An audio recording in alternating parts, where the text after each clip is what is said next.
عقیدہ، اس کی اتنی اہمیت کیوں ہے؟ اسے سیکھنا ضروری کیوں ہے؟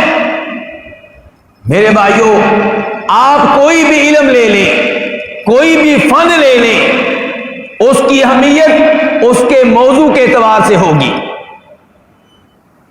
مثال کے طور پہ ایک علم ہے علم وراثت۔ کیا نام لیا میں نے؟ علم وراثت کا موضوع کیا ہے؟ اس میں گفتگو کس کے بارے میں ہوتی ہے؟ اس میں گفتگو ہوتی ہے میت کے چھوڑے ہوئے مال کے بارے میں۔ اس میں بتایا جاتا ہے کہ اس مال کے وارث کون بنیں گے، اس میں بتایا جاتا ہے کہ ہر وارث کو حصہ کتنا ملے گا۔ یہ موضوع ہے علم وراثت کا۔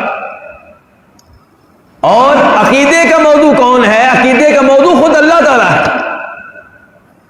عقیدے کا موضوع اللہ کے نام ہیں، عقیدے کا موضوع اللہ کی صفات ہیں، عقیدے کا موضوع اللہ کی عبادت ہے، عقیدے کا موضوع اللہ کی ربوبیت ہے، عقیدے کا موضوع اللہ کے عظیم نبی اور رسول ہیں، عقیدے کا موضوع اللہ کی 24 گھنٹے عبادت کرنے والے اللہ کے عظیم فرشتے ہیں، عقیدے کا موضوع آخرت ہے، عقیدے کا موضوع جنت ہے، عقیدے کا موضوع جہنم ہے۔ تو میرے بھائیوں، جب عقیدے میں گفتگو ان امور کے بارے میں ہوتی ہے تو جو اہمیت اللہ تعالیٰ کی ہے وہ اہمیت عقیدے کی ہے، جو اہمیت نبیوں کی ہے وہ اہمیت عقیدے کی ہے، جو اہمیت جنت کی ہے وہ اہمیت عقیدے کی ہے۔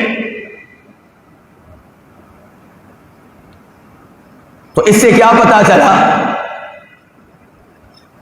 کہ عقیدہ سیکھنا، عقیدے کا علم تمام علوم سے بڑھ کر اہمیت رکھتا ہے۔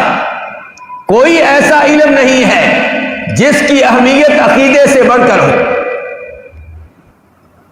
عقیدہ یہ وہ علم ہے جو تمام علوم پہ فوقیت رکھتا ہے۔